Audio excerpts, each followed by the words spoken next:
So what happened? That's when you look out the window and go, I ran that fucking dad. Keys were locked in a car. My wife's keys were locked in the car at the house. Okay. Her work is a mile from my house. Sure. Which work? So she works actually where the Hammond School is. Oh, okay. So I had to go get her car, bring it to her work, and then I had to walk back to my house in the freezing rain. Oh, so you left that part out. Kid, I started to explain it, and I knew it was going to be a big deal. I was like, fuck it, I'd rather walk in the rain. Oh my God. You never said your wife somehow got to work without a car. I did. No, you didn't. You missed that I part. confused you. Yeah, you totally did, because I'm like, why do you need me to drive you to your house? You were like, why? And the thing and the why, and I was like, okay, I'm walking in the rain. You never said your wife was at work. Well, you know what? I knew what was going to And happen. none of the rest of that made sense without that. But then he has the whole ride to onset where he has to listen to it. Why she lock the keys in the car? I was like, who locks the keys in their car anyways? Why does she have headphones when you just lock the door? I was like, you know what? Fuck it, I'll walk. You left out a lot of key pieces of information that would have got me to give you a ride. I know that I could have got you there eventually, Kate. You were just going to say, my wife is not near her car. And that would have been like, okay, you left all that out. I said she walked to work. No, you did not. You said, my wife locked her keys in the car. That was the first part of the conversation. I walked away. I came back. And you're like, can you do me a favor? She walked away from the conversation. Perhaps I was talking to you while you were gone. Hi. Point being, because I knew that it would be more difficult to convince you to help me than it would be to just walk. You didn't do a very good job explaining that. No, but I think you made the right choice. I don't know. Like, he was just... None of it made sense because in my mind I'm like, why does he need to ride back to switch cars? Doesn't make any sense. A lot of that information was I will help him. I still love you. Just picking my battles. Next time, use more words to explain the situation further. Like, I will have to walk a mile in the rain. Yes, then I would have given you a ride. I'm not that much of an asshole. You jumped out of the car on the way there. No, trust me. I didn't enjoy it. I enjoy her. Like, we have a good time. John literally, like, I'm like, wait, I don't understand. And he's like, I don't have time to explain this to you right now. Like, walks away. I was like, forget it. I'll walk. Kate, say Merry Christmas. Merry Christmas. Merry Christmas. Yes. Into the mic. Well, yeah. Are you recording all Of this? course we're recording all this. Oh, wouldn't okay, we be? good. That's why you kept looking at me real funny. I see the recording. He can watch I don't think they're going to use this. You don't know. Oh, God. You're right. Totally. This is why we're doing the Christmas special like this. Okay. This is the Christmas special? This is the Christmas special. I'm sorry, Boxing Day special. This is Stop Your War on Christmas. Look, it's coming out on Boxing Day. It's the Boxing Day special. If you shooting the shit. we were just shooting the shit. That's kind of what we do. So we figured it'd be a good time to shoot the shit. Yeah. I already left out an obvious masturbation joke. But didn't want it to be in there, but now. Well, it's too late now. Now I feel like I want it. Well, if you want to make the masturbation joke now, I can pretend to edit back in and then just run it normally like this. Yeah, sure, I'll find other It's all on spots for tape. it. It's all going to end up on the podcast. It's all going to be there. Yeah. All right. Merry Christmas. Merry Christmas, Kate. Merry Kate. Christmas. Merry Christmas, Merry Kate. Christmas. So we're here at the New World Tavern. Thanks, Kate. Thanks, Hi, Kate. Down on Main Street in Plymouth, and that was Kate, just being Kate. And we are here with basically everybody from Inebri-Art. We got Fish, we got Monsta, John Cardinal. So John, I like how you used your real name and then just left me hanging. that is your real name. That's a fair point. I'm not calling you research this time, so. That's you have a name. I'm the research department, which usually means I'm googling shit on my phone Because I can't remember because he his can't fucking remember. name. Yeah. So, John, welcome to the podcast. Thank you. So, we met John 5-6 years ago? It might be, yeah. 6 or 7, yeah. How long were you at Fridays before we started doing the drink and draws? Well, I stopped working on Fridays 3 years ago. So That's it? Really? It seems like it was 3 or 4 years. Yeah. Well, the drink and draws started 5 years ago. So well, glad 2 years. Plymouth Fridays is a little bit hard to figure out when I was there. Because you kind of kept coming and going and changing. I had 2 2 tours of duty there. Yeah. So I don't remember how long I was there for the second time. I think I was there for 3 years the second time. So maybe about a year into being back there. Yeah. So that's how we met you. Yeah. Essentially. Trying to out-nerd you. And How'd that work out for you? you dropped the mic on us. And then shortly, like a year or so later, that you suggested that we do a drink and draw on the night that you work, and that was basically the formation of Inebri-Art. Yeah, I think I'm trying to remember how it exactly went, but I was sitting. Honestly, I can tell you exactly where I was sitting. I was sitting kind of on the with my back to the windows near the taps, and you're like, "We should do a drink and draw." And I'm like, "Great, when?" You're like, "I work Thursdays." I'm like, "Okay." that was all it took. That was it. Yeah, it was like I real was hard. drinking there anyways. Yeah. Well, in fact, we're only there like 3 nights a week at that point anyway, so why not? Right. Let's add a 4th. Right, exactly. Yeah. And so essentially I've officially, sort of unofficially figured that December 2nd is the actual birthday. Was that the day it popped up on Facebook? Because hey, you remember that this photo? was like the earliest photo, and that's really That was early on. yeah. I think that was like one of the first nights. Right. So Hey, that's probably how you could figure it out. right. Yeah. So it was, Whatever Thursday, that was a Thursday. Yeah. So it was, Yeah. Research. well, December 2nd would have been Thursday 5 years ago, because it was definitely a drinker. I just don't know if it was the first drink and draw. Yeah. It was damn close. No one's gonna look that up. So No, I'm not going. No one's right going to now argue on this. that. no one cares. No. But that's when we But started. that's how we started. That's how Yeah. it started. Um, And that was the beginning of all of this. yeah, and now Yeah. it's kind of spun out of control. It's a whole bunch of shit. Yeah. So, what do you, for our listeners, what do you do for a living? My day job is I am a graphic designer and an illustrator for Via Bella greeting cards. I design and draw greeting cards, and before you ask me, no, I don't write them. So, you also have at least 2 comics out now, right? You have The Guys, and you have something else out. I also, in my spare time, Which is not much. draw and illustrate children's books. I'm the editor-in-chief of Triptych Press, and publisher of Triptych Press, and do side work in comic books. The only self-published comic book thing I've done is The Guys, which I need to get back to. I've done a bunch of anthology work with other publishers like Keystone Press. But lately, it's been mostly doing children's books. Yeah. So I just wrapped up 2 this month, actually. So, how many does that bring total to? 5? 6. 6. So two that I did all the art chores on, Yeah. and the layout and book production, and then 4 that I've done all the color artwork for. Colored someone else's illustration, did all the layout, did all the text layout, did all the book creation, so that brings up to 6. So, and then through Triptych Press, the guys have done a book of some of my comic book sketch work, and then we have done 4 volumes of chroma, and then we just put out Don Mathias' volume 3 of P-Nizzles through Triptych Press. What is this? Don Mathias. P-Nizzles, the daily strip No, I didn't even know that he was. does. We just put that out.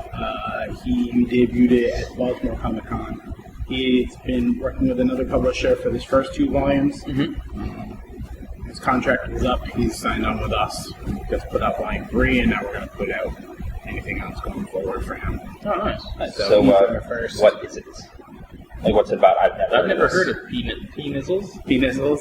I assume it's like Snoop Dogg meets Peanuts, but if it's not, I don't want to do just it. kind I of don't leave wanna, it there because yeah. I'd rather You know what? just go with what's in my head. Look it up. Pnizzles.com, but sure. Yeah. Yeah. Or I'm assuming it's on TriptychPress.com too, right?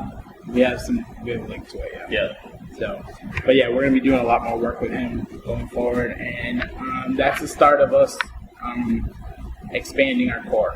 So Yeah. we've been doing Chroma, which is our art magazine, for 4 years now. which highlights artists who live and work in New England. And we're going to... Well, it's not just artists, it's kind of more contemporary artists. The creative people who are out there working and doing their thing. Mainly we wanted to focus on people who... We wanted to change the perception that New England's only beachscapes and seagulls. There's some lighthouses in there.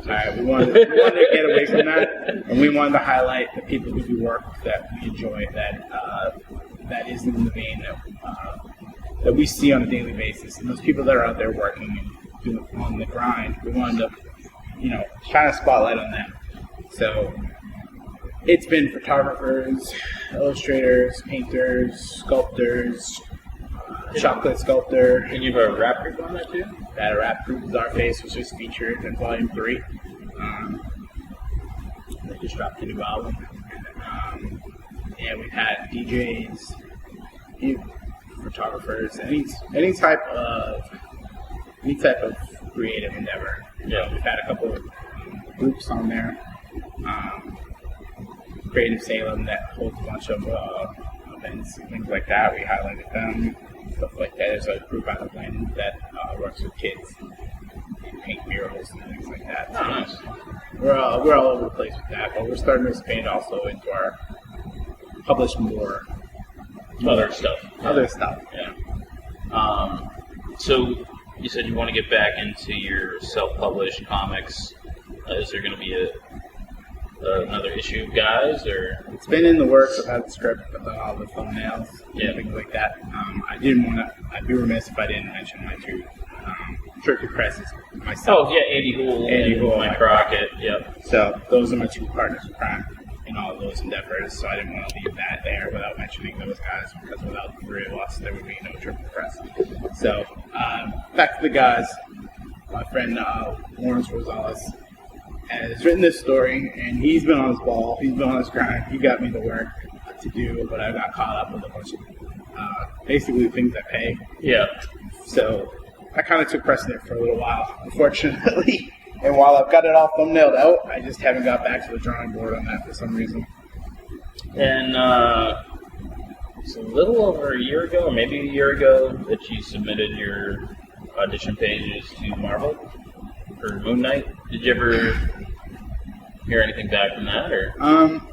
I didn't, and I met with C.B. Spolsky at Boston Comic Con, showed him my work. He's a talent scout for Marvel. Asked me to do test pages. I was in contact with him, and then someone else took his job. And in the meantime, while I did my work and sent in my stuff, that person that had the new job left. So now it's almost like I'm like in the third person's email box from the person that left their job like 2 jobs ago. So it's like, and they're always moving. Yeah. I pretty much considered it that I got past the first step. I got an audition. Right. So I must be doing some things right. Right. So, and it also kind of got me thinking about it, because before I kind of resigned myself to the fact that I probably wasn't going to do that kind of work, or at least professional comic book work. But, once they kind of opened the door a little bit, it really made me realize that I did want to do that. So, if you had your choice, what would be your first pick of comics to work on? Spider-Man. Hands down. Yeah. So, kind of kicking back to if it was a major. If it was a that's I don't think I would do a team book, but Spider-Man would be the. If I could draw 1 page of Spider-Man, you'd be happy. I'd be happy. Somebody submit a fan art or some shit. Yeah, like a splash page. Get it in the back. Pin up fan letters. Yeah. Say I'm like 8. I'd be like, this is the most talented 8-year-old I've ever seen. Just write your name in crayon, you'll be fine. Yeah, Exactly. So back in 2011, when this whole thing started, to get a little sappy, you were instrumental in me getting back into drawing. Because at that point, I'd been kind of on like a 5, 6, maybe even longer year hiatus from drawings. I was too busy to do it. And with the Drink a Draw at Fridays, and back then you were encouraging. I was insulting, hurting my feelings, and punching and stuff like now. Yes, I punched you in a good year. Yeah, it's been like a year and a half. That's what I'm saying. But like back then, in his defense, you didn't remember getting hit, so I don't think you have any right to complain. If we get there, we get there. But I don't think he can complain about that. No. But shit, I'll smack you. I was actually trying to say something. I'm sorry. No, fuck you. I'm not saying that. No, because I have a sappy story back. So you go first. No, but so you always had like really good insight and was very supportive, and so that was very appreciative. I can't fucking be anywhere near you drawing now because like you get in my head because you draw so fucking fast that I try and keep up. It's not the fast that gets me. It's the day he decided to go. Of course, he went all Princess Bride, start drawing lefty. Well, I wasn't even sitting next to him that day. Yeah, I'm just staring at him. He's like doing this. I'm like, that's. But when we started our live drawing, like I sit next to my buddy and drawing, and then just but this is how I do it, and it just. And then you look over and it's a 5-minute pose, and he's done in like 40 seconds, and now he's doing background work, and all of a sudden the mom has wings. Mine looks like a hunchback. It's not a competition. You're only saying it's not a competition. It's not a competition, but I've never seen anyone win more pasties than you. All right, fair enough. Those were competitions that Dr. Sketch explained. It's not a competition, man. We're all doing our own thing. No. And you know what? And to be honest with you, you brought it up. Like, we did start the Drink and Draw. I did start hanging out with you guys. I was working a couple of jobs that I didn't like. I was working late nights, and I wasn't really drawing then. And it wasn't until we started really doing stuff, and it wasn't until actually when I went to Boston Comic Con and saw you guys set up with the show that I was like, I didn't think I could do that stuff. It was like, I was like, I know these guys. Like, they're doing it. I see what they're doing. Like, and it wasn't until I saw you and I saw Sherpa like set up that I was like, okay, like if these chuckleheads can do this, it's like shit. They'll take anyone. So it just never even dawned on me that I could be like they in the special ed aisle. It's like what they charge them double? Sure.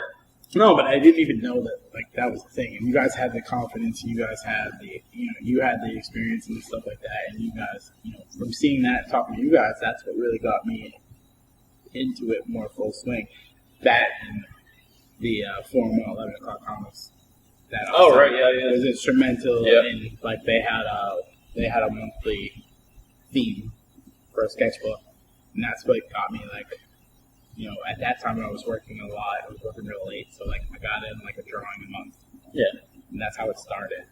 And then I started hanging with you guys more, and it was more, and it was like then I was doing like 3 and 4 things for the month, and 4 and 5 things, and then I did like Star Wars month. It absolutely steamrolls. I mean, that's part of the thing with Inebri-Art, and even at the beginning of the summer is like when I got that lobster piece, and then I got a gig working with bench warmer cards, and then it just like then I got a commission, and it's just like it all kind of.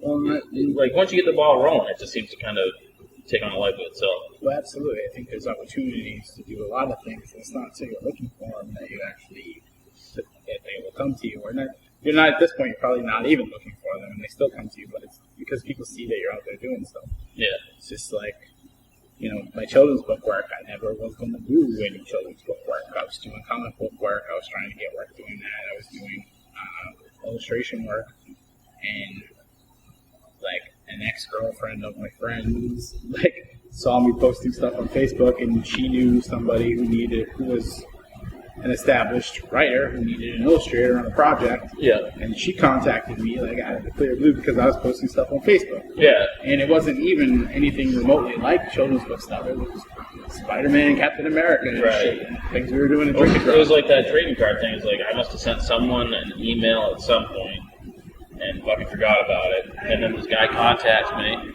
and he's like, oh, I got your email from so-and-so. I'm like, I don't know who that is. And he's like, I really like your website. I'm like, what website are you talking about? And he gave me a link, and I forgot my stuff was even on that site. So it's weird how it just kind of comes out of nowhere sometimes. That happens sometimes. Last time we were recording here, the owner walks in, he's like, rah, rah, rah, rah, rah, rah, with the collar recording. Oh, shit! Turned around. Yeah. It's like, I didn't know. It's like, yeah, that's fine, whatever. It's like that. Like, you get opportunities for things like that. And now you can probably have the opportunity to pick and choose some of the things you want to work on, which is great. I choose anything they pay me for at this point. As do I. Yeah. There's a lot of people that want you to do stuff for free, and that's like... Right, yeah. That's cool and all in the beginning when you're looking for things to do. Right. When you're busy, like you... When you don't feel the need to have to, like, make... kind of like, oh, this is my calling card thing that I have. You're kind of like, well, I've done this, I've done that. Right, and like I said, I have a job where I do stuff for a living, where I do get to draw and I do get to design on a regular basis, so it's not that. So I do have some of the... So that monster is the meaning of life. I used to play a joke like that. Thank God that we got that on tape. When I was working as a waiter back in the day, you never saw it. You run into people intermittently. Yeah. So we'd come in and say the end of jokes that we never said. So we'd walk in and be like, then I walked in and she had 6 tuning forks and an orange. And just to be like, we just do it all day. Yeah. So just more ridiculous things. You'd be like, I really want to know the first part of that joke. That totally happened to me. I used to work at the phone company. This was ages ago. And I was a 0 operator. So when you dial 0 on a payphone, back in the payphones. Huh? I don't know. No, there's 411 operators. See, the 411 is when you need info. 0 is when you just call for help. Back in the day when they had 411 and 0 and payphones. Like ghetto 911? Yeah. See, for those of you listening, to make a collect call, people would dial 0. Andy is again pointing out how old he is because he worked for the call company back when latchkey kids would get home from school, they would dial 0 for shits and giggles, apparently. Yes. And so this is back when the internet was like DARPA and... There was no internet. There was no internet back then. You're not old enough for there to have no internet back then. So... we are. Yeah, that's why it was darker. It's been around since like the 50s. You're such a nerd. No. What you think you're around for. So one of the normal things is like at fucking 2:30 every day, your call volume would spike because every kid would get out of school and turn a ticket with the operator. So it was a super fun job. It's back when Andy... Yeah, but the important thing is people actually want to talk to Andy at that point. So this one day, this kid calls up, and he's like, operator, why couldn't they play cards on Noah's Ark? And I'm like, do you want to make a call? And he kept asking the question like, listen, dude, if you're not going to make a call, I got to hang up. So I disconnected the call, and then the rest of the day, I'm like, fuck, why couldn't they play cards on Noah's Ark? To this day. I have no idea. So if any of our listeners know the joke, please. I'm sorry, do you want me to look it up? I'll look it up for you. No, I feel like that's cheating. That's fine. So if any of our listeners know the joke, feel free to email Inebri-Art@yahoo.com. It's only been 20. It's got to be something about like everyone salt hairs. I was thinking like the elephant was sitting on the deck or something. I don't really know. It's awful. Don't look it up and tell me that you know the answer because that's just gonna make it fucking worse. All right. I don't know the answer. Just tell them that you know the answer and then don't tell them what it is. Although a very common thing is people call up and ask you what time it is. And some kid calls up and oh shit, I don't remember this exactly. I'm gonna talk about the story. Never mind. He did a rock impression and it came out of nowhere. That was a terrible story. I do wish. Can you edit that out? No, that's all right. Wait, can I? Yes. Well, no. That was horrible. I do remember, I miss prank calls, when you used to be able to do them. Yeah, but and no one would know who you were. Yeah, they couldn't tell who called them. They weren't, coming up on your phone. You couldn't call them back. There was none of that shit. And I remember I was 8 or 9 years old. The phone rang. It was corded phones back then and shit. So I ran down there and answered the phone. It's Louis C.K.'s. It was the phone, not my phone. Oh yeah, it was the phone. And I remember I answered it, and the dude was like, "Hello," and I was like, "Hello." And he's like, "Can you handle 9 inches?" And I was like, "What?" He's like, "Can you handle 9 inches?" I was like, "I don't know, Mom. Can I handle 9 inches?"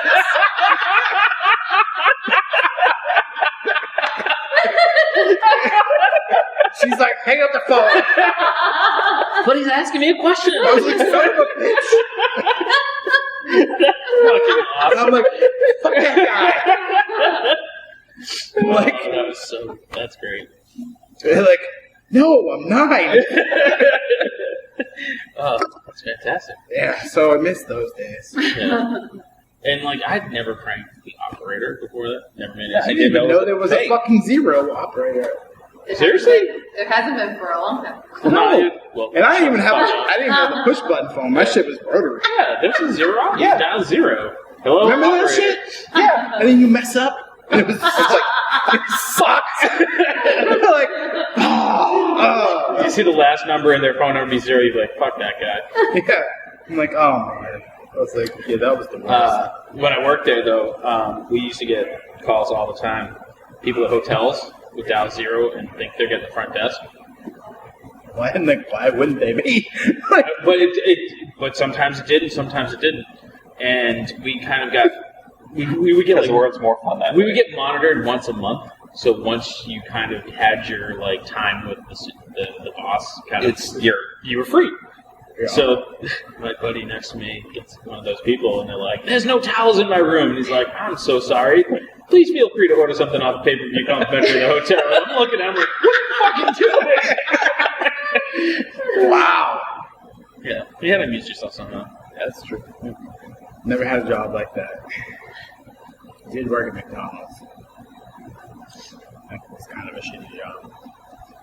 That must have been like you were 16 or something. Yep, I worked in the grill. I was a grill closer, so I made big money. wait, I'm old because I'm a 0 operator. There's grills at McDonald's. Always grills. Yeah. Not like a propane.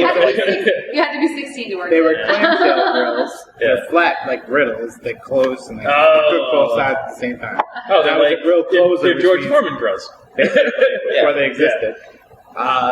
And I worked and I closed the restaurant.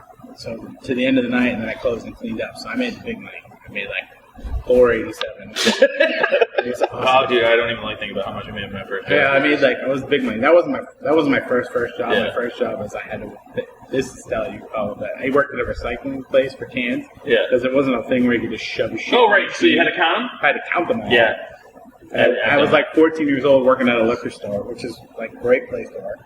Like 7 o'clock in the morning, there's 25 people waiting outside like it's a fucking food bank. Yeah. You know, like dude, it's 7 o'clock in the morning. You really need your booze right now. My first job was at Stop and Shop. Not only did we have to count bottles by hand like that, but we also sold beer and wine. There you go. That was fucked up. And then if you weren't old enough, you couldn't bring in the wine. Yeah. Well, I didn't have to ring anything in. I just had to count shit. Give people all slip and they'd go next door. But working at McDonald's, I was a grill closer. But talking about fucking around, I did get to work the drive-thru a little bit. That was the height of like MTV's Beavis and Butthead. Oh, yeah. Which I'm sure speaker technology back then was so great. They're like, what? Yeah. I was like, and they were like, all right, none of that shit. Back in the grill. All right, fine, okay. Put them somewhere where he doesn't talk to people. Yeah. You can do that. Just do that in the back where no one can hear you. Just do that to the grill. Yes.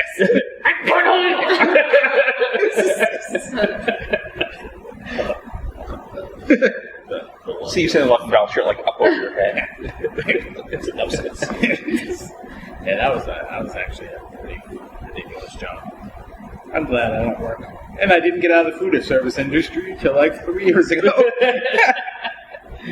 Jealous. That took a long Actually, time. I saw a story about you the other day. Who was I talking to? Oh, I hope it's a good one. You are recording it. I thought it was really funny. Right. It might be funny. Oh, actually, it involved you, but you were just kind of the bystander in the story. Okay, fair enough. I never the bystander. Thanks, that one. Oh, it was. So we were That's not bad either. we were Fridays one day, and John comes over laughing his ass off. And I'm like, "What's so funny?" He's like, "Oh, these 2 dudes sitting on the other side of the bar." One of them's like, "What should I have to drink?" And John was like, "I can make you a Pearl Harbor." And the guy's like, "Oh, well, give me bomb like Pearl Harbor." And his buddy turns, "Dude, too soon." That was funny. That was fucking I will never hysterical. forget that. That was funny. And then there was the day that. So John, how many times did you win the bartender Olympics at Fridays? 3 or 4. So for our listeners who don't know, the Bartender Olympics is like the movie Cocktail, but flipping the bottles and shit. But most of the people are not good. Which is why it's so much fun. Right. But John is so good, and we got so used to seeing it, like, people would start applauding, and we'd be like, what's everyone clapping at? I'd be like, you didn't see that? And you're like, oh, you're doing shit again? It's like, that's nothing. So we decided that we had one goal. We wanted to see him flare with fire, because, well... That was a good day. That was a great day. I did it. I know. So you stuffed paper towels into, like, the metal drink mixer, set it on fire, flipped it around a little bit. It got hot, you dropped it, which makes sense. And then the place fucking filled with smoke, and the manager comes out, what is going on? And John's response is, well, if you think I was playing with fire, you'd be wrong. To which he said, what was it, like, don't burn the place down, just turn over and tap down. Yeah. That was a fun place. That was a fun place. They're kind of a little bit of a pain in the ass, but depending on who was working. Yeah, but once you start flipping fire around, it's like, yeah, you're fine. What are you going to say? Yeah. I don't think I ever got shut off there. No. Probably should have been shut off there a few You times. should have shut off when you went to go watch me at the next round of the Bartender Olympics. Oh, that... Yeah. What? But that was Seacon. That was different. He didn't have to get shut off. I was driving. No, I should have got shut off. You're still supposed to shut them off. I won't get into it because there might be a statute of limitations. But I have visual proof look. that you should not. The number of bars I've not been shut off at is depressing. Yeah, listen. I think the closest I ever came to getting shut off was Natalie. I should have See, shut that's you the off thing. plenty. She shut me off once. Did she? Not at Fridays. Oh, that's right. That was at San Diego. She shut me off at a place she wasn't working. Oh, we all I got shut off. This is what I think happened. I've only been shut off twice in Yeah. my life, and once was at breakfast. Okay, so that's a story. Go on. Was he ready? That was we're gonna drink all night and then get up in the morning and go out to breakfast. And they were like, and you definitely know this, but when you go in to order like your first beer, Yeah. like everything's cool. Like you're like, I can get through this. So there's like 8 of us. We're like, oh, that beer, blah blah blah. Then we order food, and then you like let it down. Yeah. Which everybody knows. So then all of a sudden we're like, blah. We order the second round, third round comes around, she's like, no. It's like, I don't know where you've been. We're like, we haven't been anywhere. This is the first place we've been today. She's like, nope. She's like, sorry. And I'm like, we just get shut off at breakfast? They're like, yes. I remember there was one time I was there, and I remember there was like 3 or 4 chicks sitting next to me. Like, you were attending bar, and we were both talking to them.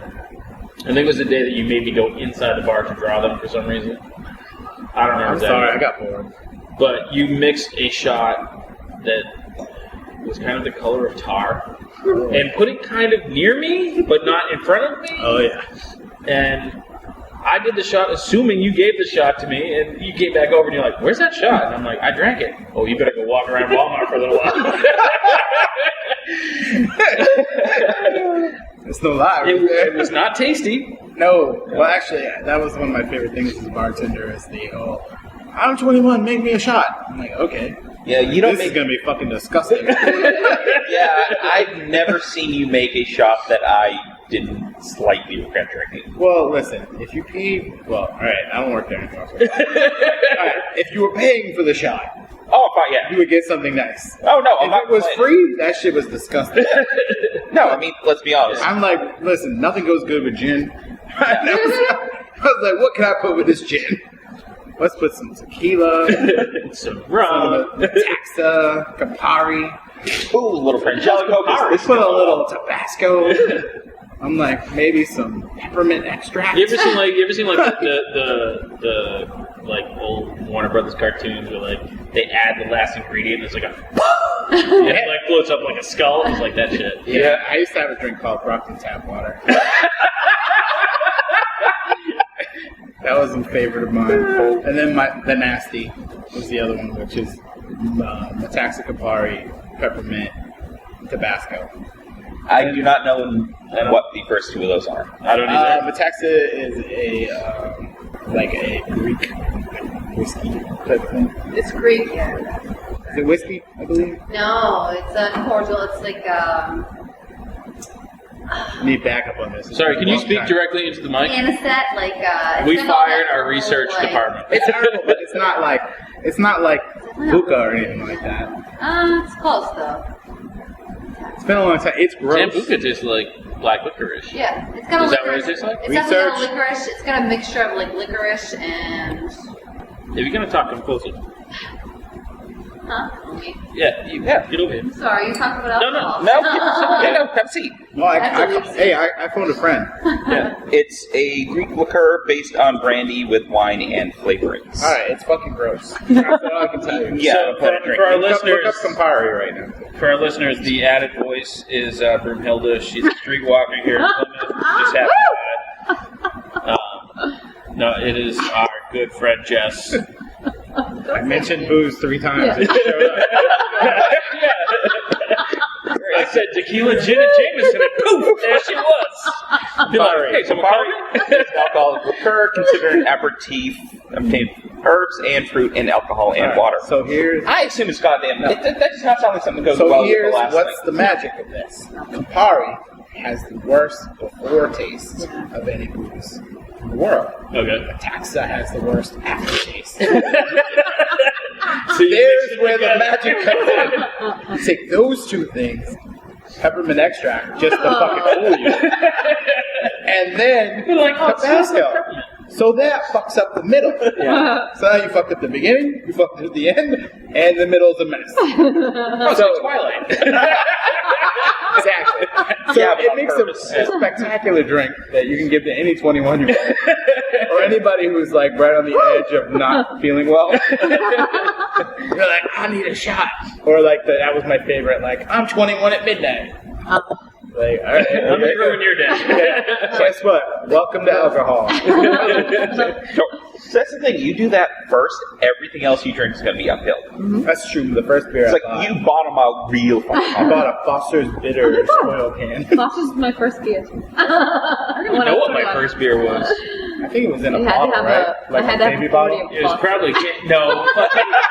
That was a kid's cup, not a baby bottle. Go fuck yourself. A whiskey sippy. No, I was sitting at the bar one day, and I wasn't even drunk, but like for some reason my hand just went nope, and I dropped the glass, and it fucking shattered. You know the fucking rules. The glass, dude. Did I object at all? You went Kid Cup after Yeah. that. So for the rest of the night, I had to drink out of a kid cup. That's what happens. You break the glass, you move the plastic. I deserved it. I'm not arguing. I just don't. happy I didn't have any fucking umbrellas. I just That don't was my understand next move. why. That would be my core move. Well, when we saw Chrissy, Chrissy's another bartender friend of ours from back in the day. She's like, I need to order something pink, just cuz. It's the principle of the matter. This Is is my girl. yeah, Never got along better with anybody. Oh, she's great. it's awesome. Yeah. I mean, I love all the people that I work with, but we just got along easily and pod. Yeah. Everybody else. And we were Yeah. enough chill Yeah. that we could be chill together. Yeah. Other people ran circles around me. But Christina, your thing was always like, you'd get put on with 2 hot chicks, and you'd be like, I'll do service bar, you girls go earn us some tips. It's like, listen, Lift stuff up. Yeah. like a 6-year-old woman rolls in, I'm gonna go do I'm sorry. Did you say a 6-year-old Wasn't woman? there something? No. 60. Okay. Wasn't there something about lesbians or something that you? Oh God, I wish you could remember that Get story. me in trouble. Probably. That's a gay fan base. I feel like there's a really funny story about that. I don't know what. I will remember it someday. Oh, I do know what you're. Oh, well, never mind. I think I know what you're talking about, but we can't get that right now. Well, we'll jog memories later. Oh no, was you saying something super loud? I did say something really loud, and they were. And then you were like, "Oh!" I said something inappropriate. Something about someone going to jail. Oh yeah, that's Yeah. exactly what it was. Yeah. We don't need to work this out right now. Honestly, if this is not recorded, that'd be cool. Look, if you're real lucky, it might not make the editing process, but you know, I can make no I can promises. deflect to tell you a funny story about Sherville. Yeah. So we were hanging out. He came to visit me on Father's Day, and I was working at the restaurant. Yeah. And I got off a little bit early. And he's like, yeah, it's Father's Day, let's go get a drink. So we went next door. We went over to Chili's, and there was like nobody there. And it was me and Trevor who was sitting at the bar with this girl. And we're, talking about being dads and Father's Day and whatever. And the girl was like, yeah, Father's Day is really hard for me. And Sherp was like, what? You don't have no kids. What's Father's Day? Blah, blah, blah, blah, blah, blah, blah. Like, just act damn fool. And the girl turns around and she's like, I lost my dad like 2 months ago. That kid turned white for the rest of the time. And then she walked away and I was like, dude. I was like, did you stay or did you leave? We stayed for like the end of our drinks. I was like, we need to go. So forever I'll be like, yo man, Father's Day's not for you. So anyway, you gotta know who you're around. Yeah, you just reminded me of like the one day where I'm like, I have to go like right now. I went to a place in Middleborough. I've been there a ton of times. And I was there with Nancy. We're sitting out on the patio, having a nice time, eating dinner and whatnot. I'm like, I gotta hit the bathroom. So I go and I open the door. Oh, they fucking remodeled. This is weird. That's unusual. Usually they put a urinal in the men's room. Fucking didn't even think. Did my thing, washed my hands, put my hands on the hand dryer. There's like blue light kicks on. I'm like, oh, that's cool. Blue light. And the door opens and someone like moves behind me. And so you just kind of like instinctively turn. And then over my shoulder there's this woman standing there. I'm like, fuck, I'm in the wrong one. Well, so similar story happened to me when I was at the grocery store with my kids. Yeah. I was there with my son. He's like, I gotta go to the bathroom. And he was like 5 years old. Yeah. So I'm like, all right, bathroom's right up there around the corner. So he runs, boom, boom, boom, boom, runs in the bathroom, and then come around. It's like Stop and Shop. Come in. I see where he went. I walked in. I'm standing with the sink. And kids have like no bathroom agenda. Oh, yeah. So he's like, of course he has to like take a shit at the grocery store. So I'm standing in the bathroom, I'm like, I can't go shopping, I can't leave. And I'm just standing there, my cart's out on the side, I'm standing there, and I'm like, what are you doing? He's doing his thing. I'm like, oh man, I was like, make sure you wipe good. And I'm talking to him, I'm doing all this shit. And I'm like, alright, come on man. And then door opens and a woman walks out of the stall. And I'm like, fuck! I'm standing in the women's room giving me wipe instructions to my son. And this woman was sitting in there like, do I get up? I can't sit here all day. I was like, damn. I was like, alright. And then I'm just like, I'm gonna stand outside now. And then when something comes out, I was like, oh, so now I know where the women's room is. But you did remind me of another story that I don't know if I shared this one with you, and this should make your top 10 podcast moments. Okay, great. All right. It's like a Christmas come early. Yeah. Happy Boxing Day, everyone. If I can stop the war at Christmas. So I don't know if I told you this story or not, but I used to live up in Framingham. That's where I started my Fridays career.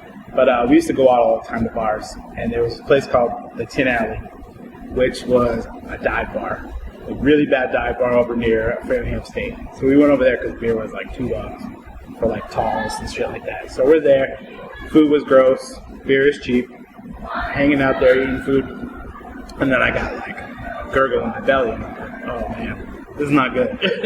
I'm like, I kind of think I need to go to the bathroom. I'm like, all right. I was like, but I don't want to go here. Like, I don't want to go out in public. I don't want to go here. And I was about 10 minutes from my house. So I was like, damn. So I eventually I was like, I'm glad I chose to tell the story in front of you, by the way. So we're going to be closer after this.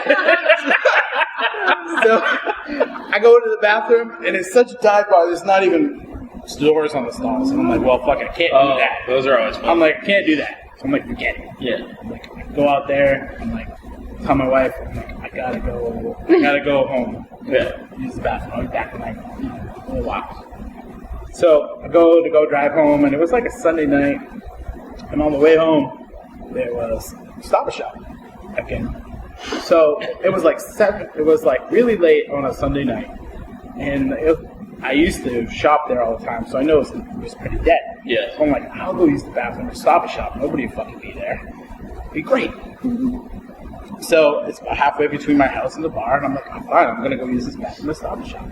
So I go, And I'm like, all right, you have to make it to the back of the store. By then, it's pretty urgent at this point. So I go in, nobody's there. So I'm like, I'm gonna rock this handicap stall, like, because that way, this is great. I got the whole place to myself. It's like my own apartment. Way over in the corner, and the way it is, it's like a room, and like way over in the corner, there's like room for days on the side of me, and then the other stalls. Yeah. So I'm in there doing my business, and I'm like, and then someone comes in. I'm like, you got to be fucking kidding me! Like, somebody's in here now. So they come in and they sit down. I'm like, well, fucking all rules are off now. Right. So we're all doing this. We're doing this. Believe it or not, I'm taming this down for you. So he sits down over there, and I'm sitting down over here. And I'm like, all right, I just need to get this done and then get the fuck out of here. So I'm sitting there, and the dude starts making fucking weird noises, and like not like pooping noises, like grunting a little bit, but like I'm like, what are you doing? I'm like, I have a strict no talking bathroom policy. Well, that's a very valid policy. So I'm like, but I'm sitting over there like, what is this motherfucker doing? Like, and I'm sitting there. Does he know someone's here?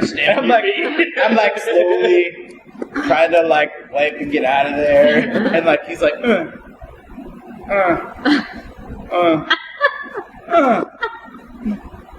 what is going on over there? And then I saw it. Shit starts hitting the floor. But not shit. Stuff starts hitting the floor. Oh no. Dude was jerking off in the stall next to me. Oh. So I wipe out, walk out as fast as possible. And I run up your hands. No. I don't know. Like, I can pretend to you now, but listen, I got the fuck out. And I got about 2 hours away, and I stopped. And then I had a fucking conundrum. I was like, do I stop and see who comes out? Or can I live? I was like, maybe it's better I don't know. I was like, I don't want to know. So I sat there for about a minute and a half, and I was like, teetering on the edge. Like, the horrible thing would be like if you waited and saw and was like, oh god, I know him. See, that's kind of what ran through my head. Right. And I was like, he knows I was in there. Yeah. Like, what if he like now he knows it's me? Like, he's like, I gotta kill that one. Like, so I'm like, I gotta go. Like, so I leave there, and I'm like, oh fuck. And I go, and I'm like, I should go home. I should go back to the bar. I don't even know what to do in my life, right? So I drive back to the bar, and I sit down, and I'm like, why does it go? So I'm like, you don't feel, what's the matter? You don't feel good? And I was like, you won't believe this. Like, I would stop and shop. And the man jerked off next to me. And they were like, I was like, I should have just pooped in the one with no stall door. Because at least at that point, if you walked in, we'd be like, well, I'll go later. I'd have been like, occupied. I was like, damn it. I was like, so now I don't poop and stop and shop. Really, that's what it comes down to. Valid. I was on my honeymoon. I love how now it's all just stories about the bathroom. What's your podcast about? Let me tell you. So I was on my honeymoon, and we were on a cruise ship. We went and saw the magic show. And so, like, the magic show gets out, and there's a bathroom immediately to the left. So everyone in the show is now headed to the bathroom. And I was happy to be one of the first people in. So there's, like, that guy rule. So if there's 3 urinals, and there's someone in the first one, you go to the last one. You don't take the middle one. Right. Yeah.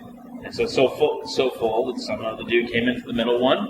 Some dude's in the stall, and I finished my business, and I turned, I realized the only way for me to leave is to squeeze.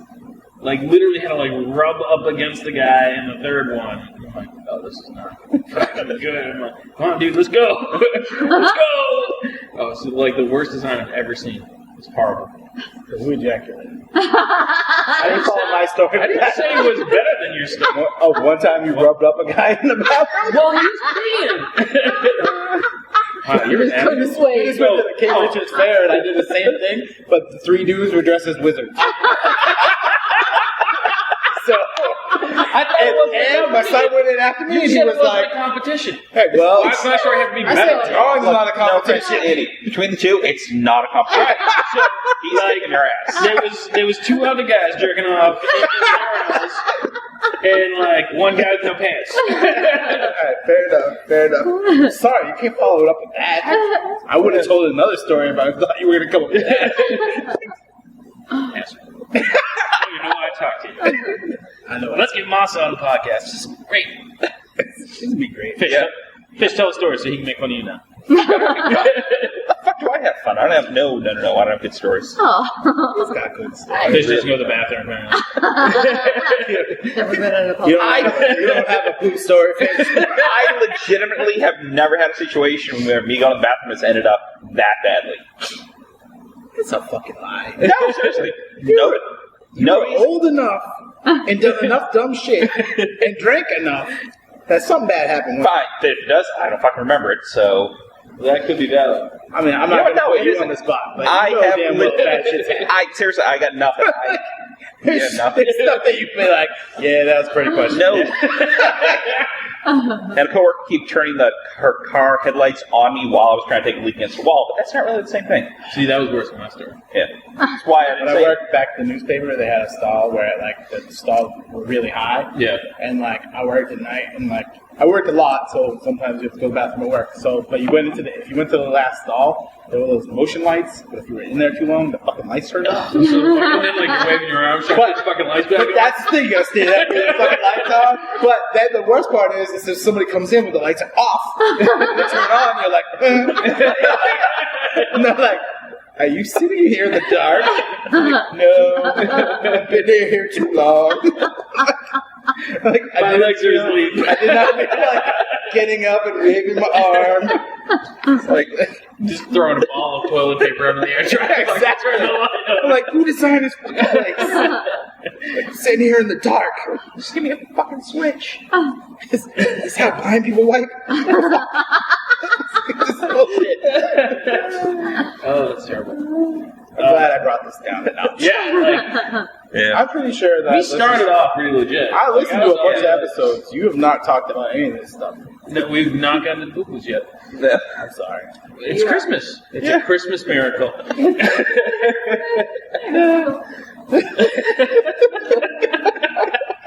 I'm sorry. Don't be sorry. No, it's great. It's wherever it goes, man. Yeah. But you haven't heard the one we had with stand-up comedian where it's like 15 minutes of like, so tell me about yourself, and then like 45 minutes of her just like insulting the shit out of me. It was, Oh, it's yeah, great. it was great. Oh, it was fantastic. It ended like that. It was great. I'm just sitting there, it's like, oh, he can't fight back. Yeah, she's mean. I didn't cry. I want to hear that one. It's like you watch the nature documentaries and see this, like, crippled gazelle. Oh, yeah. I was the fucking gazelle kind of limping along.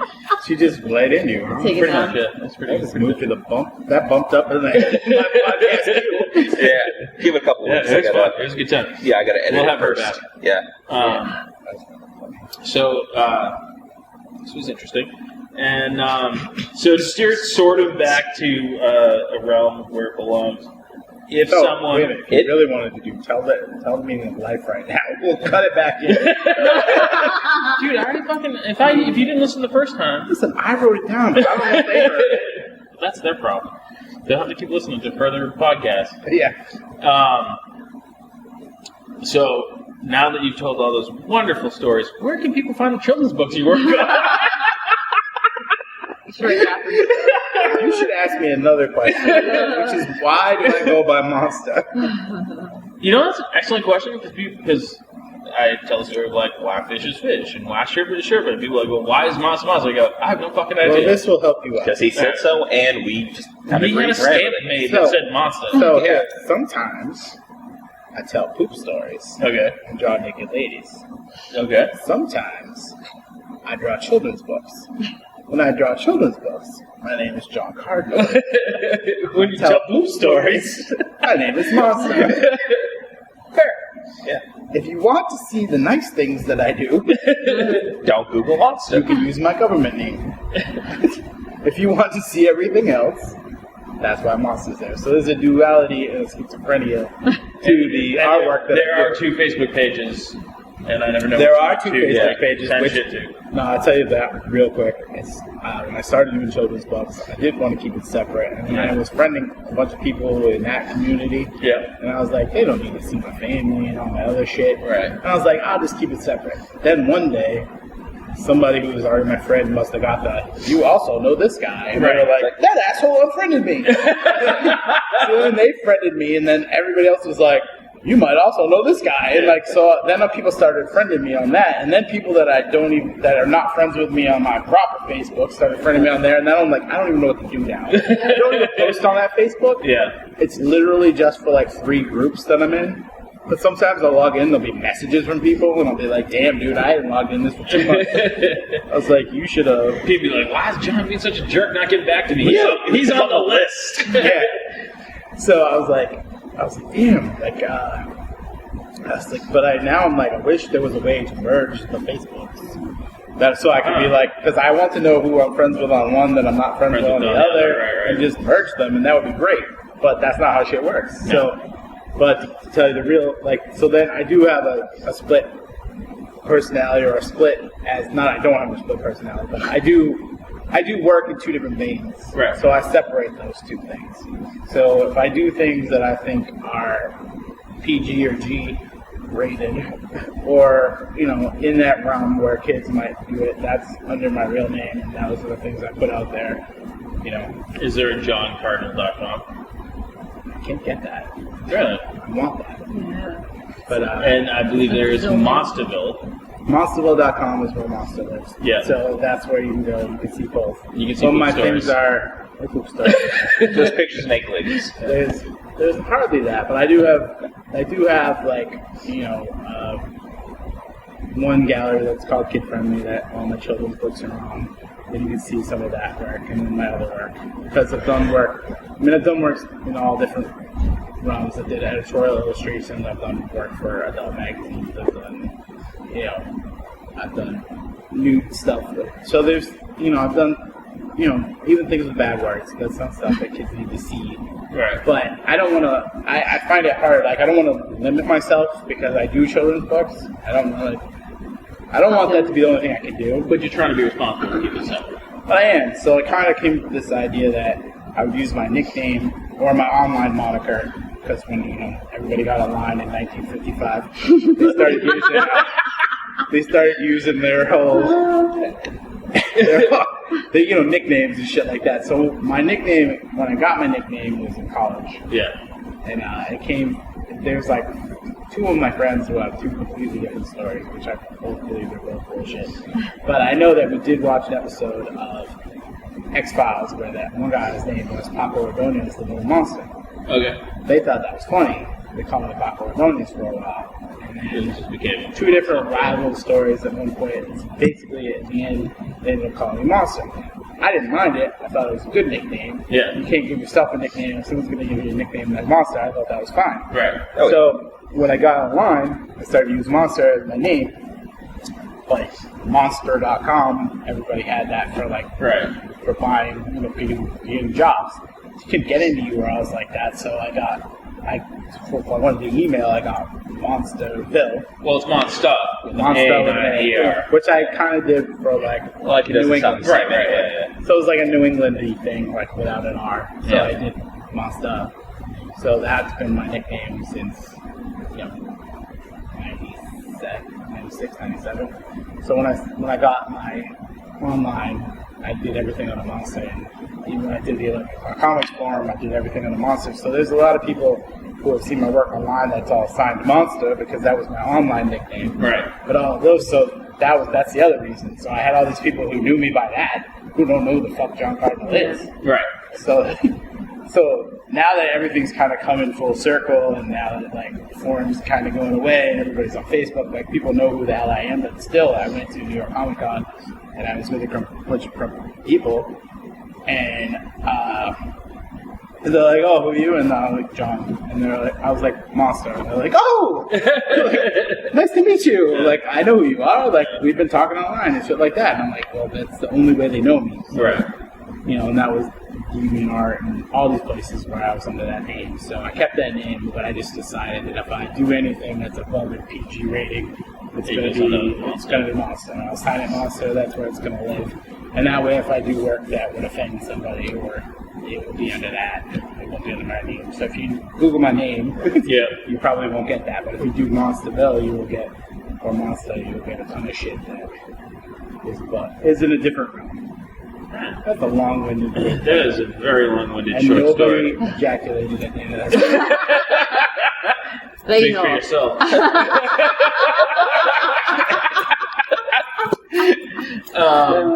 So, I feel like that's a good note to end on. I want to thank John for coming on.